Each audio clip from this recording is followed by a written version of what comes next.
Thank you for making the time to join us on the podcast, Ali. No problem. Thanks for And having me. pleasure. Now, you've been in practice for over 25 years now. I think you started as a cadet in PKF and then went on to become a director at Deloitte and the director at a local firm, and recently went out on your own, I think less than 2 years now, right? Yeah, Or it'll just be 2 under. years in October. Yeah, time's flying when you're having Fantastic. fun. I was one of And I these think, people. I was one of those people that always knew what I wanted to do. So I pretty much went into full-time work and part-time study, hence the number of years behind me. quite true. I mean, and in that short time, just going out on your own, you've accumulated so many accolades. I'm struggling to keep up with them now. So well done on that. I'll give you the heads up. I'm officially retiring from the award circuit. So I've done my dash. I think I'll end on top. Fantastic. Um, well, you were talking about you always knew what you wanted to do, and I guess let's start off from that aspect of it. What made you get into accounting, and I guess particularly tax and business services as a school leaver or as a uni student? Yeah, my dad is an accountant. I think it's genetic. And we always used to talk about business over the table, to be honest. And I always found it really interesting. Like I would walk into a cafe or a restaurant and I'd kind of work out, how much they might bring in. And, we'd try and work out what profit they made, which is quite odd. I know it's a silly game to play, but that's what I used to do. I love it. Yeah. I do the same. Yeah, right. I think it's born within me. It's this genetic code, and my little boy who's 10 is exactly the same. And I'm like, oh, honey, I think I know where you're going to land. So, I kind of did this. I was working full time, so I knew what the job was, and I just loved it. I was one of those really lucky people that always wanted to be something, and I became it, and I loved it, and I've loved every moment of it. And the journey has changed as accounting and advisory has changed over those years. And I really like the innovation side and where it's going. So certainly for me, it's always kept me on my toes. It's always been challenging. I'm always learning something new. I'm always trying to be at the forefront of where things are going. So it was the best career choice for me, and I've loved every moment of it. Fantastic. How do you feel the industry has changed? I mean, you touched the fact that it's changed over the years, and you've been in it for that long to witness all the changes. Yeah, look, I think it's the technology component. The real game changer was this real-time information allowing us to really advise. Like I remember back at Deloitte, which was in 2010 when, the zero rep came in, and I was sitting in a boardroom it was dark. I had my managers and directors around me.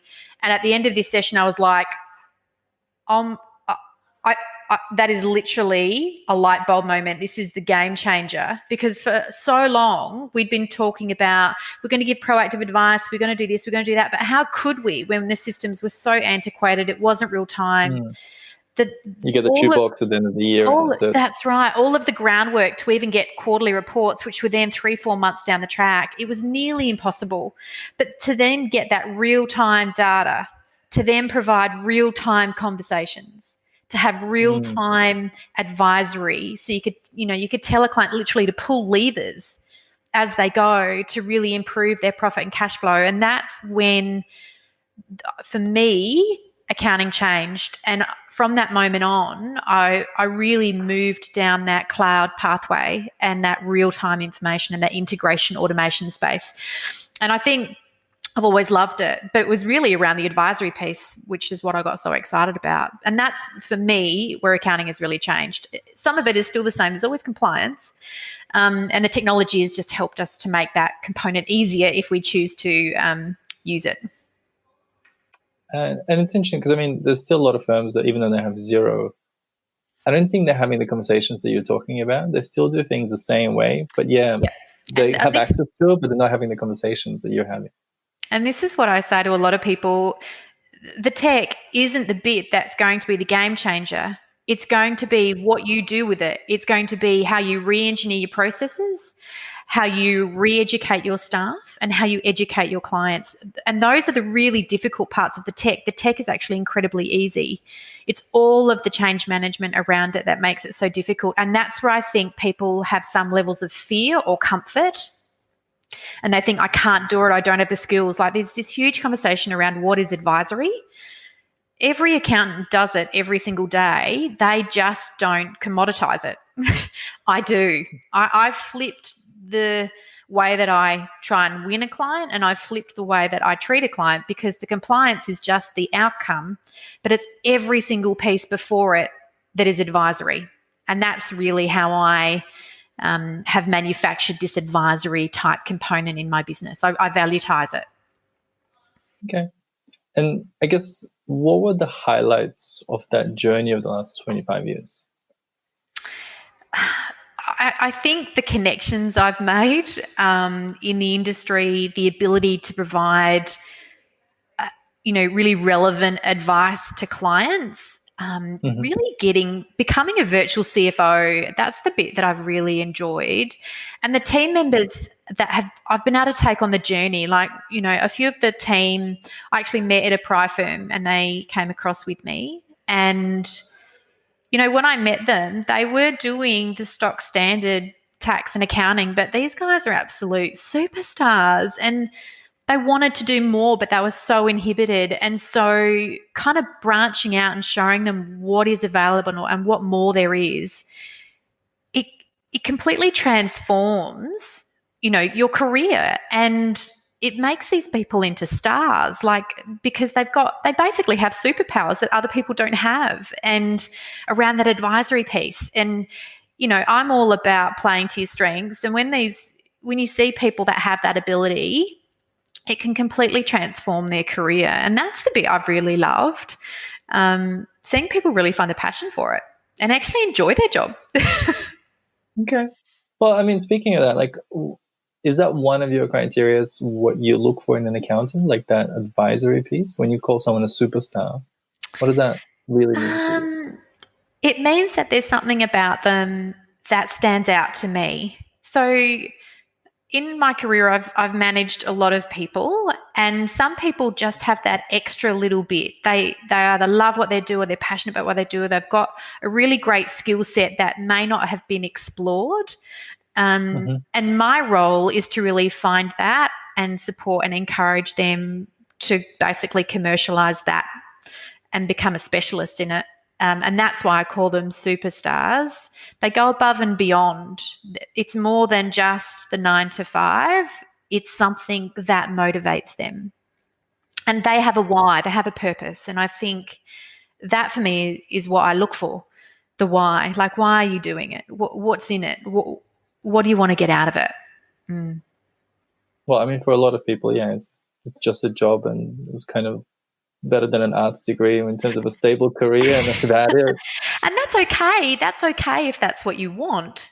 And we all need those people in practice. But then you just find the special ones, just every now and again. It doesn't come up all the time, but every now and again there'll be some special ones, and you just think, oh gosh, there's something more.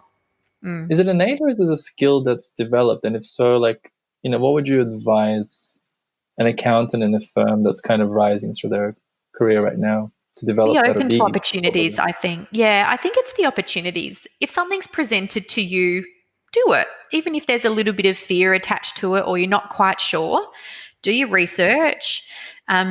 Go a bit of above and beyond, become a champion in something, be known for something, stand out, and don't be afraid to kind of blow your own trumpet a little bit. I guess we all have to. That's something I learned being in a Big Four. You have to kind of promote, what is it that you do? What makes you different? Why do you deserve this? You kind of learn to sell yourself a little bit. And I think you can't be cocky about it. You actually have to have the skills to prove it. But I think if you can do that, that's really what makes you stand out, and that's how you can progress in your career. Yeah. Have you got examples from your career, or from, I guess, people that have done that really well? Yeah. So when I I'd always had a tourism and hospitality specialisation, but I didn't really know it or understand what it was at the time. I just knew the industry really well. And when I went to Deloitte, their marketing person, basically, because I was a director at the time and I was heading towards the pathway to partnership, she said, Al, you've got to have a point of difference. What makes you different from the person next to you? Because you might have the same level of skill with the same number of years behind you. And I said, well, I do focus in a particular area. And she said, that's it. And it goes around the marketing, really. She said, every single time you speak to a partner, a director, a client, anytime you go out to the market, that's what you tell them. That's what you say. And so that's what I started to do. I got on LinkedIn and I started just posting things that I was already reading anyway around tourism and hospitality and connecting with anybody in that industry. I'd also go to industry events. And I just kind of got known for it. And that helped me stand out from the crowd.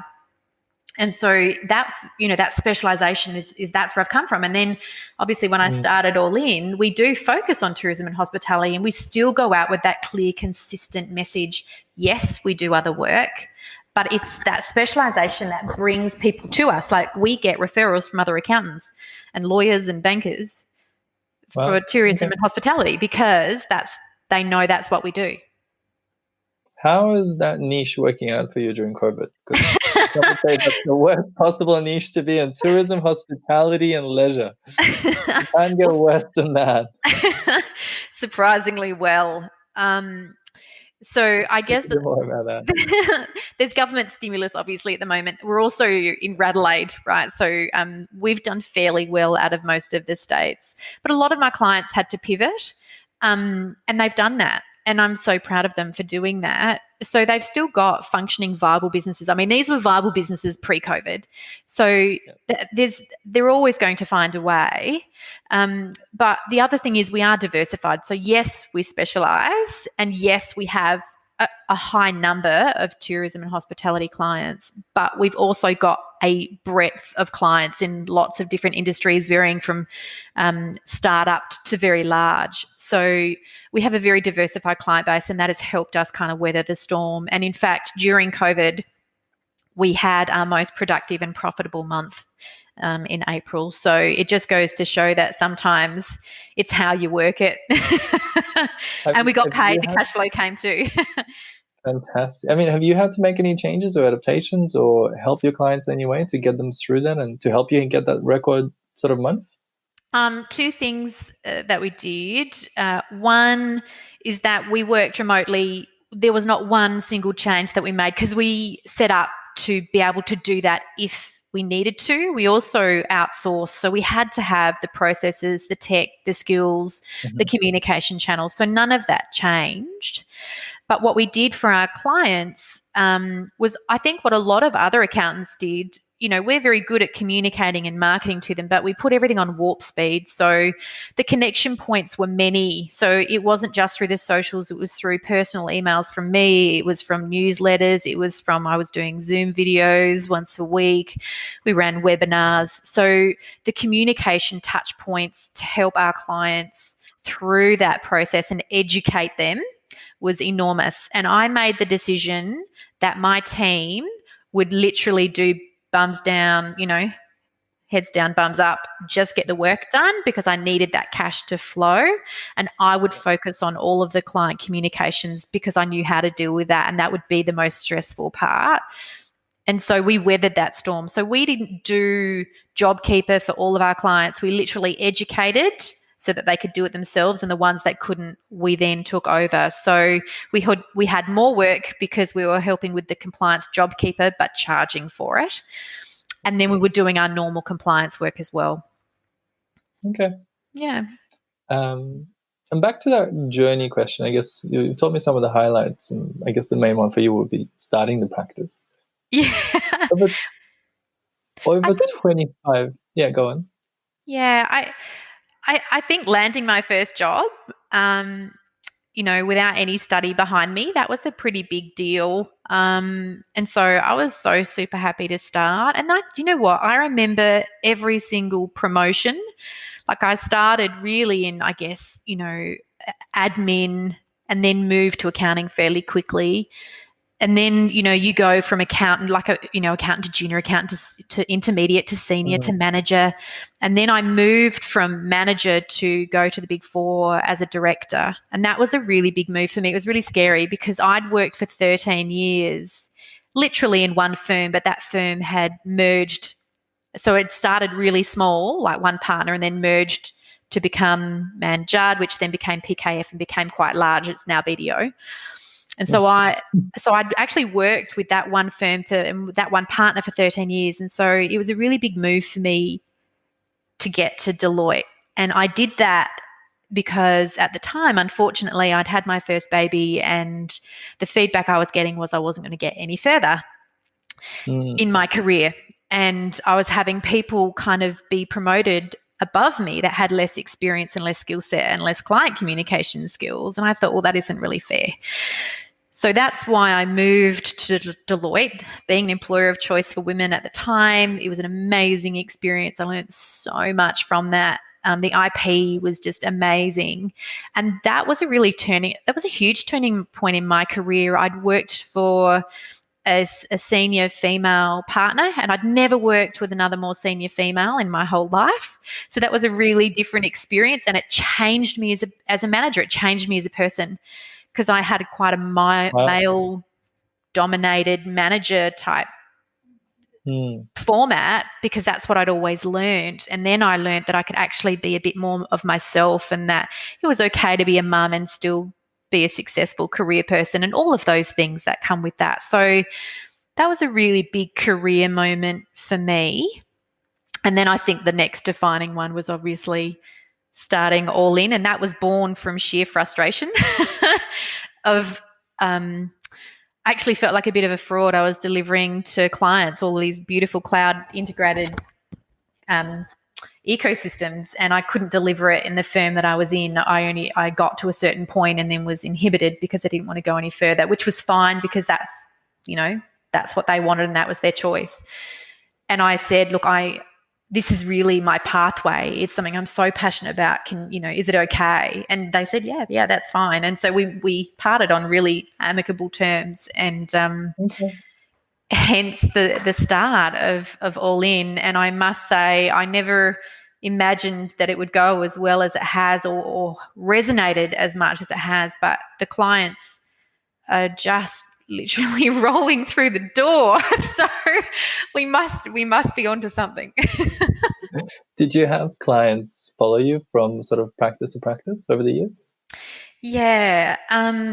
Yes, I've had some clients for 25 years and more. In fact, a lot of them. Wow. Yeah. So I guess to be honest, I think every client I've ever worked on has moved with me. Okay. That helps a lot. Oh, and that's what I'm saying. Like, I guess we started with a really big bang, but the way I describe it is we're a 25-year startup. I had a really solid client base behind me. And the bigger the client base, the more referrals you get, the easier it is to grow and to build. And a lot of those clients are amazing referrers. And, I'll ask them for a testimonial and they'll be like, oh, yeah, what do you want? And I've been very, very lucky, but I'm very loyal to my clients, and I do think about them a lot, and I do look after them, and I think that's maybe why they're so sticky. Like, I think when you truly do care about a person's business and want them to succeed and grow, they feel that, they know it's genuine. Yeah, and I think authenticity always wins over people. At the end of the day, it's still a people business, isn't it? Despite honestly, the numbers. Yes, 100%. It's a people business, and it's about managing those relationships and really delivering. Because they just think that every accountant delivers the same thing. They don't realize there are differences. And but what they want from you is that understanding and support. And the first thing I always ask a client is, what's your why? And as soon as I know that, it's a completely different conversation. It's a completely different outcome for them. It's a completely different service delivery. And I customize that relationship based upon their why. Yeah. You do the Simon Sinek why thing? Sorry? You do the Simon Sinek why thing? Yes. I'm a big believer of the Simon Sinek, the why. It's more powerful. Do you know, every client that comes in, we get them to fill out a form just with all their details, and we ask them about their why. It is so powerful.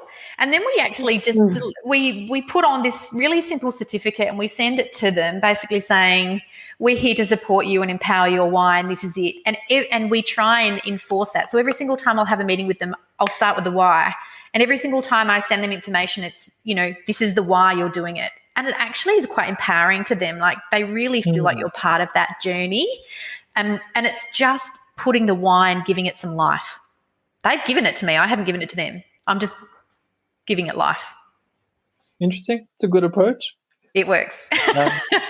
Is there anything else that I guess makes you guys different or stand out besides, you said, like the conversations? I mean, you're on Xero, but a lot of firms are on Xero now. What else do you guys do that's different? Yeah, it's the specialization number as well. But it's more of the advisory focus, so kind of flipping that compliance on its head and saying we're going to deliver all these services and compliance is the outcome.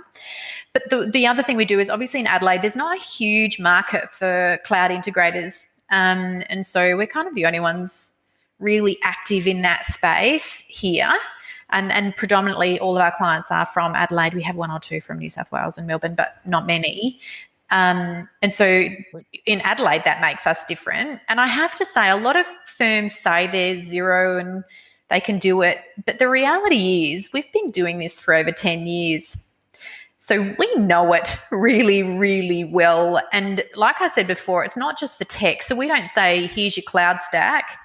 We say, this is what we think your cloud stack should be. Let's implement it, re-engineer your processes, train and re-educate, and then hold your hand and deliver you advisory. So it's that whole journey from beginning to end that makes us different, because some people jump in at different spots. We can do the whole gamut.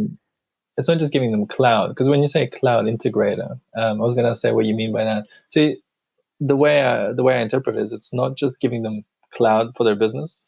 It's giving them a whole bunch of other tools and apps and suites that allow the business to run in the cloud seamlessly integrated together.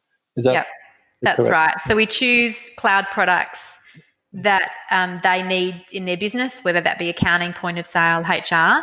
We find cloud products. We then integrate those products so that they talk to each other. We then automate as much of that as we can through the back end. Then we recreate. Do you do that yourself, or do you hire someone? No, we do that ourselves. Wow. It's pretty easy. And this is the thing, the tech is the easy bit. It's actually the re-engineering of process and re-education. And so then we'll actually look at what were the processes before and what do they need to be. And then we look at then training the staff and then working out what they need as outcomes, and we then deliver on those. So it is, the bigger picture. And what's been the biggest impact? I mean, because obviously there's got to be a selling point of ROI for doing that. What's the biggest impact on clients of having that cloud integration from you guys? Yeah, efficiencies, number one, getting time back. If I can give you some examples. So we have a large pub group who has about 6 pubs. They had a bookkeeper in each pub. They were using Mob. We pushed them up to Xero, integrated their point of sale and HR with Receipt Bank. They now have half a bookkeeper, and they re-engineered to bring in a CFO for strategy. So when you consider that each of those bookkeepers was around 50 to 60K a year, and the savings that they got, and then they got this real-time data, and now they've got a CFO for strategy, they've just purchased another pub. They wouldn't have been able to do that if they'd still been on this desktop, old school antiquated systems. Yeah. And another one was a builder where he had no oversight of his business and he was doing really well, but we literally moved him up to the cloud, integrated, things like Xero Projects, Receipt Bank, just as pretty simple stock standard ones, nothing out of the box.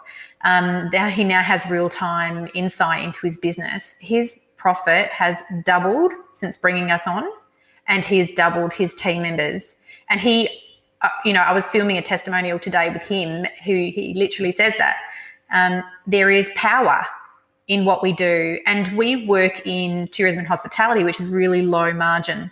So what I'm trying to do is deliver you back profit so that you can make real-time decisions, gain efficiencies and cost savings, And, the back end accounting compliance work really is just, making sure that there's a bit of a review and a few click of the buttons.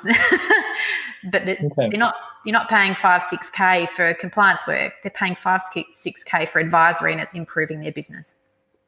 Okay, I can see the pitch now. It's a good pitch. Yeah. It works. I can tell. Now, I was going to ask you something. I guess there aren't too many female-run practices in Australia or in Adelaide especially.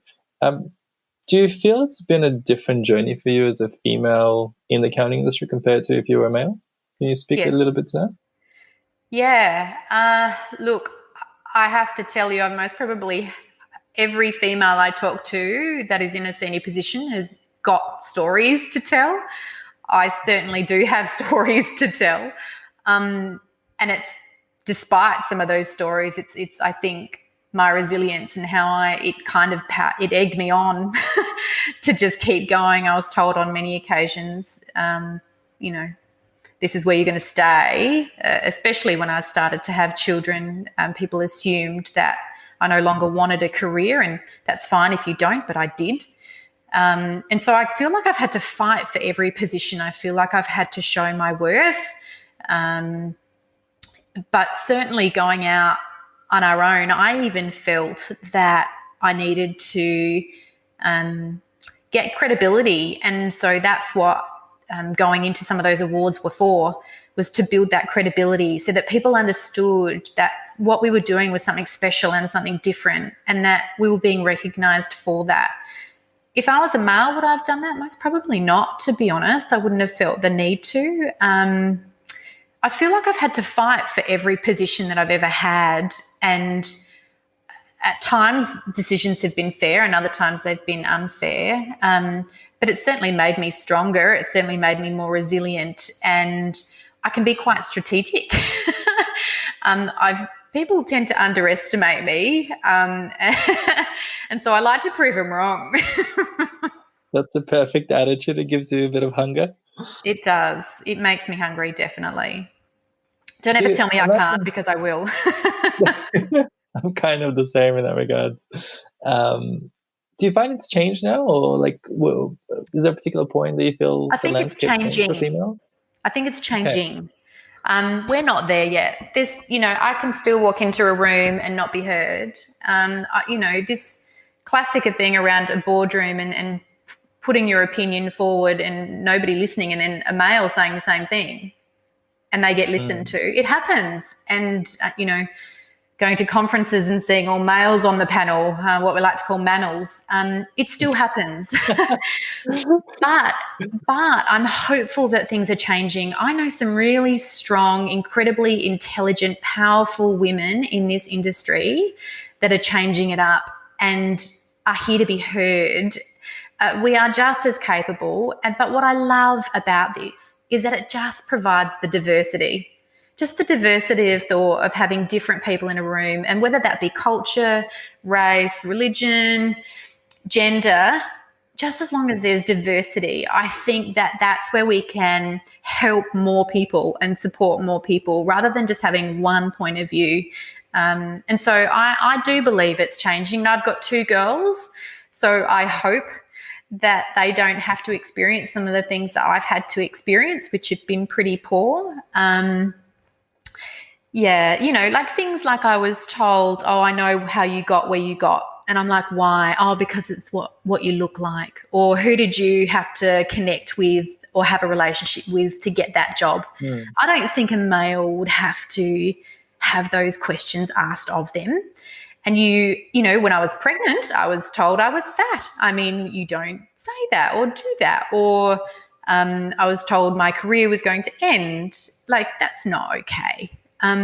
So I'm hoping that those things will change, and I have seen some change in that area, but I think it takes people to be strong to call out some of the poor behaviour, because maybe some people don't recognise that they're doing it. No, I'm really glad you spoke about that, because it's not something that gets spoken about very often in the industry. And I have to tell you, as I said before, every single woman that I have spoken to has a story. And that's the sad thing. And I want for there to be one day where they don't have that story, where there has been fairness and equality, and they don't feel like they had to fight for it. What else? I mean, you said like we're getting there. What else do you think needs to happen, or any like one or two things that definitely need to be fixed or changed, or that would have the biggest impact? I think storytelling is a really powerful thing. So giving people the power to tell their stories, and just having both males and females recognizing that they're still not there with equality.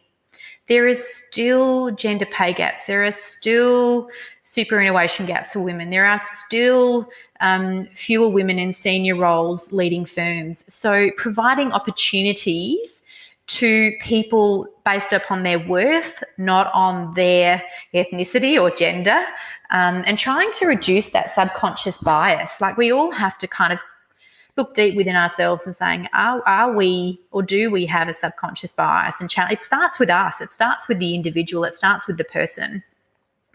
And if you see poor behaviour, call it out and help somebody on that journey. Or if you're in a boardroom and, you know, a woman is talking and that question isn't heard, say, no, hey, like, Aly just said something. What do you think? It's actually calling it out, and it's the smallest little things that can have the most difference. But I think it's just starting with us and making sure that we're not giving our own biases into the decision-making process, but trying to keep it a bit more open. Never assume. Yes, 100%. I always keep saying that to all of my staff as well. You mentioned there are some very strong, I guess, powerful females in the industry that you respect.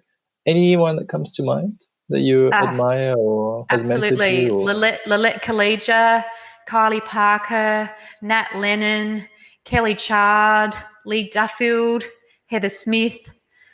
You know, wow, a lot of names. And there's more. There's so many more. And this is the thing. Like, often I see people say, "Oh, there's an all-male panel. There's no females that could talk on this issue." Of course there is. Of course there is. They're just not looking hard enough.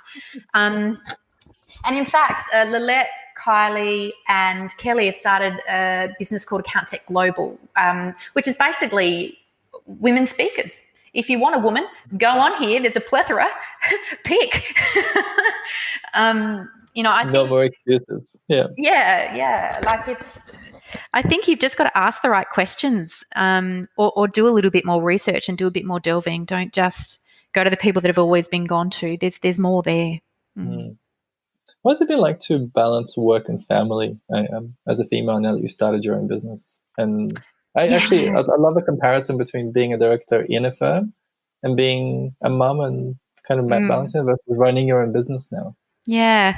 Do you know, my eldest is 14, nearly 15, so I've been doing it for a long time. And when I moved to Deloitte, it was for that reason. I wanted to have that fluidity between my work and my home, and the recognition that I'm a mum. So I've been doing part-time work, so between 3 to 4 days for that whole time. And I've always been really, really conscious around setting boundaries and keeping boundaries around that. So with every employer that I've had post having the children, I've been really open with them around, okay, these are my boundaries. This is what I can and cannot do. And by setting those boundaries and having really clear communication, I've been able to function just as well and produce as much productivity as anybody else. But I do have the ability to switch on and off because I love what I do. It's not a chore. So with the advancement of technology, it certainly helped that I can be anywhere and being able to do other work or be with the kids. But what I'm doing at the moment is I do a 4-day week, but I do drop-offs and pickups for the kids. And then on Fridays, I have that off with the weekend with the kids as well. So when I'm with the kids, I'm present with them, I'm engaging with them, I turn off my tech. And then obviously when I'm able, the tech is on and I'm just banging through it. So I think for me, it's different for every single person. And I know that men now are spending more time with their families and want that flexibility also. And they've got this bias where people presume they don't want to, whereas they may. So that's changing as well for people, where I think we need to provide flexibility in what works best for every single person. But what I've found is that every single person is different. So what works for me may not work for somebody else. But how I've done it is through very clear communication and boundary setting, and it works. And the difference between being a director and a partner for me wasn't much different, because I had my own client base at Deloitte. I've got my own client base now. The difference more is the volume and managing the volume.